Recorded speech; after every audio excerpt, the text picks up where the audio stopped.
The will to survive and the desire to create something are humanity's most important drives. Even the worst strokes of fate cannot break these needs. In the upcoming City Builder strategy game, New Cycle from Turkish developer Core Engage, it is up to you to prove that these drives will always exist. In New Cycle, you set out to rebuild society as the leader of a small band of survivors after large parts of the world have been destroyed by a devastating solar flare. You start your settlement by gathering basic resources to satisfy the needs of your people and give them hope for a better life.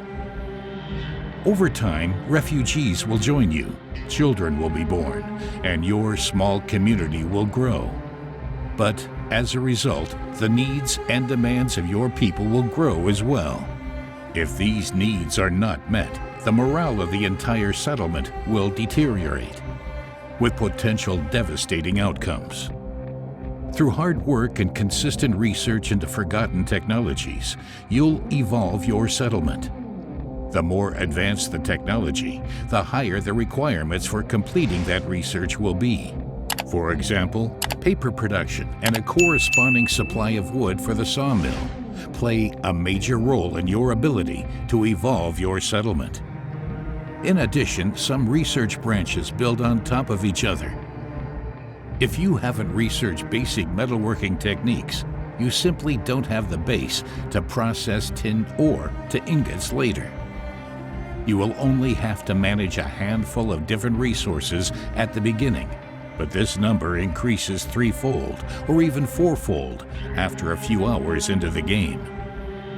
More technologies ensure a steadily increasing quality of life for your people, but also lead to higher demands from your residents. Soon, it will no longer be enough for your inhabitants to live from emergency rations or to run through the streets in torn rags. They will demand a variety of meals, warm clothes, and proper health care. In order not to jeopardize progress, you must legislate. Are you giving your people more rights while slowing down your economic progress? Or are you enslaving them to ensure high production yields while having children work in the factories? The more your settlement grows, the more difficult it will become to keep the production chains running. Initially, this is easy because there are only a few stations and buildings that are connected with each other in terms of production and technology. Luckily, from time to time, merchants will visit your town who allow you to trade goods. As you progress, you'll need to weigh up exactly how many hunter-gatherers you really need to maintain basic supplies.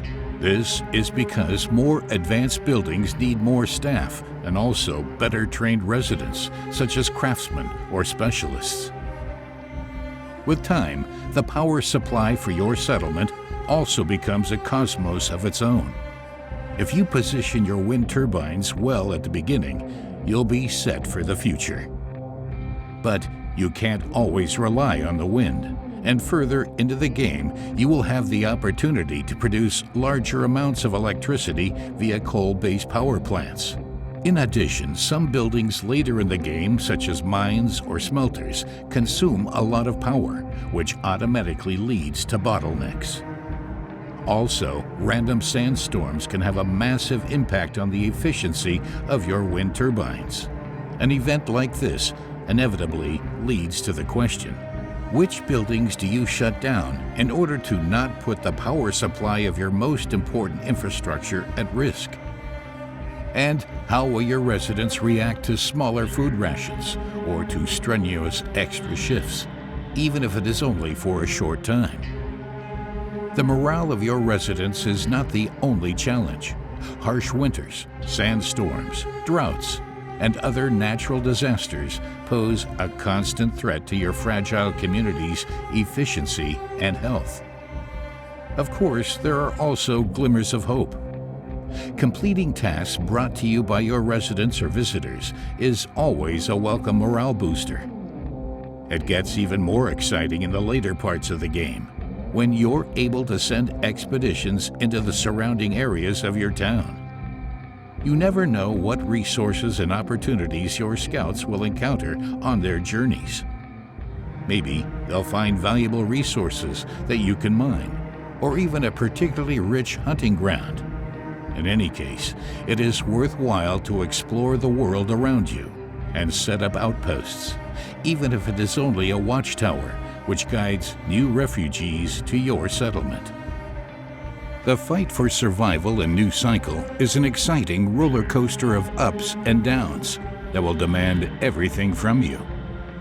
Only smart city planning with constant development, quick problem solving, and the courage to make hard decisions can ensure the survival of your settlement.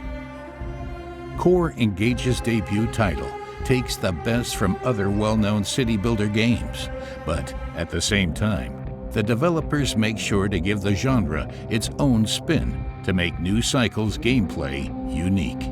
The game will release in early access on January 18th, offering a sandbox mode, as well as a campaign that acts as both a large-scale adventure and tutorial that will teach you everything you need to know to succeed in the more challenging scenarios. Prepare to take drastic measures to save these cities from their demise. In Sandbox mode, you can select exactly how difficult the game will be and which biome you want to settle down in. Each biome available at the early access launch offers an exciting mix of advantages and disadvantages. For example, if you choose the mountainous region, you will have to deal with harsh winters and less food, but you will have significantly increased yields from mining. So, would you like to take a closer look at New Cycle from Turkish developer Core Engage?